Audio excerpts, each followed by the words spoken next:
다음 주제, 이 정경심 교수의 3차 공판 관련해서 조국 죽이기, 그걸로 이제 기소, 그러니까 조국 죽이기가 한마디로 기소와 재판의 유일한 자신네들의 어떤 여론전이 유일한 무기인 그 검찰에 대해서 한번 같이 보도록 하겠습니다. 정경심 3차 공판, 이제 세 번째 이야기인데요. 이 조국 죽이기가 기소와 재판의 유일한 목표인 검찰. 앞으로 1년 이상 이어질 조국 전 장관과 정경심 교수 재판에 대해 오늘도 검찰은 진실을 가리는 재판이 아닌 조국 전 장관을 악마로 만드는 여론전에 몰두했다는, 말을 안 해도 되는 날이 올 수 있을지 모르겠다는 그런 내용입니다. 이 더브리핑의 고일석 기자님의 글인데요. 그때그때 다르게 기사를 써야 하는 고일석 기자님 입장에선 재판이 열릴 때마다 이 얘기가 빠지지 않을 것 같아 솔직히 걱정이라고 합니다. 어떻게 보면 정경심 교수에 대한 3차 공판에서도 검찰은 재판이 아닌 여론전을 이어가고 있는데, 조국 전 장관이 청와대 인사검증 실무자는 물론 청문회 준비단에게도 거짓말을 했다고 지적한 겁니다. 그래서 아마 다들 보셨겠지만 검찰이 최근 그 재판에서 조국 전 장관의 청문회 신상팀장이었던 김미경 청와대 균형인사비서관의 검찰 진술서를 공개했죠. 거기에는 조국 전 장관이 신상팀장에게 거짓말을 하며 사모펀드 자료를 전달하지 않았다고 주장했습니다.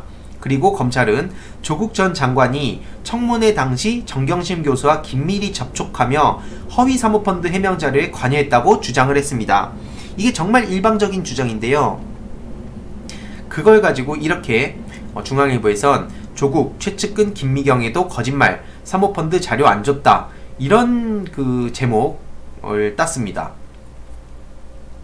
이 김 비서관 진술서에 따르면 조국 전 장관이 자신에게 코링크피 측의 자료가 없거나 개인정보 보호 문제로 자료를 줄 수 없다고 말했던 것이 기억난다고 말했습니다. 검찰은 당시 조국 전 장관은 이미 자택에서 정경심 교수의 지시를 받은 코링크피 관계자에게 사모펀드 자료를 건네받은 뒤였다고 주장을 했죠. 그리고 이외로도 김우곤 서울북부지검장, 박재혁 포항지청장의 조국 전 장관이 사모펀드 자료를 직접 전달받았던 사실은 몰랐다는 진술까지 공개했습니다.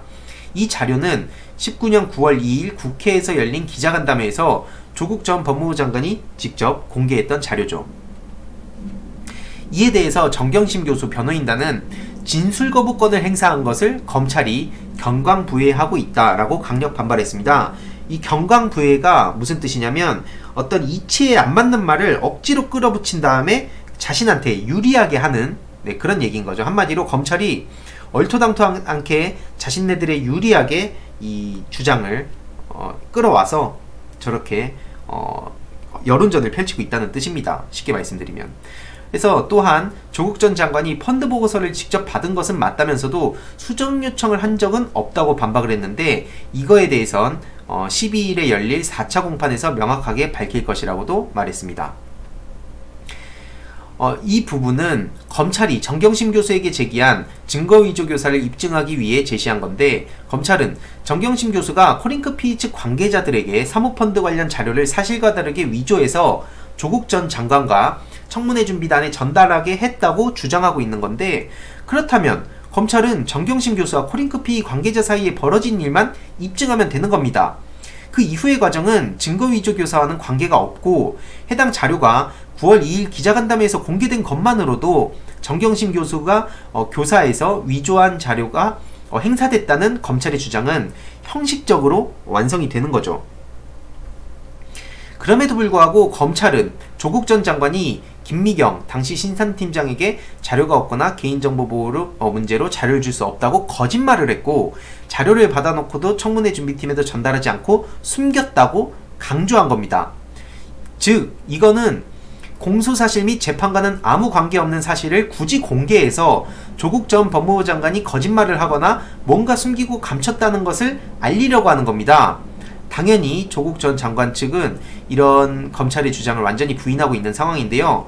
즉 이거를 종합해서 보면 이거는 재판이 아니고 법원이라는 공간을 활용해서 조국 전 법무부 장관에게 부도덕한 인상을 덮어씌우려는 여론전을 펼치고 있다는 겁니다. 굉장히 더러운 짓이죠. 그리고 검찰은 다들 아마 보셨겠지만 그 트위터, 이 홍준표 트위터 관련된 내용인데요. 2015년 성완종 리스트 논란 당시 조국 전 장관이 홍준표 당시 지사가 2015년 불법 정치자금으로 1억 2천만 원을 받았다는 의혹에 아내의 비자금이라는 해명을 하니까 재산신고를 의무화하는 공직자윤리법 위반을 피하기 위해 계산된 발언이라고 비판했던 트위터를 공개하면서 이거를 민정수석의 차명재산의 운영에 대한 미필적 인식의 증거라고 주장했습니다. 이에 대해서 정경심 교수 측 변호인은 공소사실 중 어떤 내용과 관련이 있어서 트위터가 나온 건지, 조국 전 장관이 2015년에 미래를 예측해서 쓴 거냐며 검찰에 따져 물었는데, 이 변호인은 법정을 나서면서 공소사실과 관련 없는 트위터 제시는 검찰에 조국 전 장관 망신주기라고 비판했습니다. 당연한 거죠. 이거 정말 당연한 겁니다. 이렇게 검찰이 계속 공소사실과 관계된 증거를 가지고 얘기하는 건 당연한 일반 상식인데도 불구하고 저렇게 공소사실과 관련이 없는 내용을 굳이 가지고 오면서 여론전을 펼치고 있다는 겁니다. 조국 전 장관을 망신주기 위한 목적인 거죠. 이건 명백하게 정경심 교수에 대한 공소사실과 아무 관계가 없는 내용이고요. 검찰이 주장하고 있는 정경심 교수 차명주식 보유가 입증된 후에나 할 수 있는 얘기인 겁니다. 이거는 설령 하더라도요.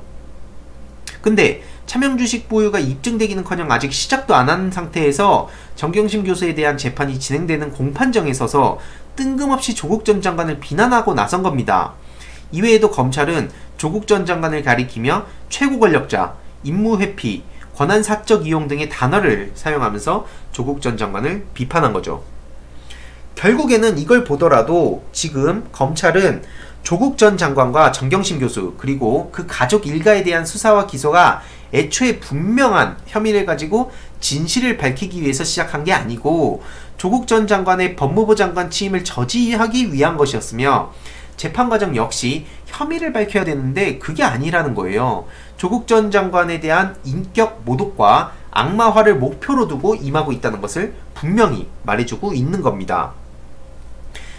이런 말도 안 되는, 여태까지 그 전례 없던 광범위한 수사에도 불구하고 검찰은 재판 과정에서도 그나마 혐의 같지 않은 혐의라도 입증할 수 있는 증거다운 증거는 하나도 제시하지 못하고 있습니다. 그러니까 수사할 때나 기소할 때나 재판이 진행되는 지금도 검찰은 오로지 윤석열 총장이 청와대에 얘기하려고 했다는 조국은 나쁜 놈이라는 그 레토릭을 수도 없이 반복하고 외치고 전파시키고 주입시키려고 하고 있는 겁니다. 이 검찰의 조국 죽이기 망동이 지금은 어느 정도 성과가 있는 것처럼 보이기도 하지만 검찰이 충실한 이 파트너인 언론이 어떻게 하고 있습니까? 검찰이 뭐든 내놓으면 그거를 공소사실과 관련이 있든 없든 배경이 무엇이든 맥락이 무엇이든 검찰이 의도하는 바 그대로 미친듯이 퍼나르고 있기 때문인데, 지금은 그게 어떻게 보면 유효한 듯 보이지만 분명히 알고 있어야 됩니다. 아무리 검찰이 공판정을 여론전과 인격살인의 무대로 삼고 있다고 하더라도 재판은 재판입니다. 재판은 이 레토릭이 아닌 증거로 말해야 되는데, 지금은 기소될 때는 난리를 치다가 재판이 벌어지면 무관심해지던 과거와는 다른 상황이죠. 그래서 검찰이 지금처럼 변변한 증거도 없이 여론몰이만으로 재판에 임하는 한 그들이 휘두른 칼은 결국 그들 자신을 향하게 될 것입니다. 그래서 이런 내용을 보더라도 지금 검찰이 얼마나 비합리적이고 비이성적인 행동을 하면서 재판 과정에서 여론전을 펼치고 있는지 저희는 쉽게 알 수 있는 대목이고요. 여태까지는 그런 내용들을 언론이 되게 아무렇지도 않게 받아쓰고 일반 그 국민들 입장에서 봤을 때는 뭔가 이 사람들이 굉장히 잘못을 했겠구나라고 생각을 해왔겠지만, 이제는 유튜브라든지 뭐 이런 팟캐스트라든지 이런 걸 통해서 기존 언론을 신뢰하지 않는 사람들이 훨씬 더 많이 늘어나고 있는 상황입니다. 그렇기 때문에 일방적으로 저렇게 공격을 해가지고 그거를 아직까지 믿고 있는 사람들도 당연히 있을 수 있지만, 시간이 점점 지날수록 이 국민들이 진실을 알게 될 것이고, 결국 저렇게 터무니없는 짓들을 벌여온 검찰, 그리고 이걸 그대로 받아쓰던 언론, 그리고 이걸 정치적 공세로 이용하던 일부 정치인들은 반드시 그 죄를 되돌려받을 수밖에 없습니다. 그런 내용도 제가 여러분들께 공유를 드리도록 하겠습니다.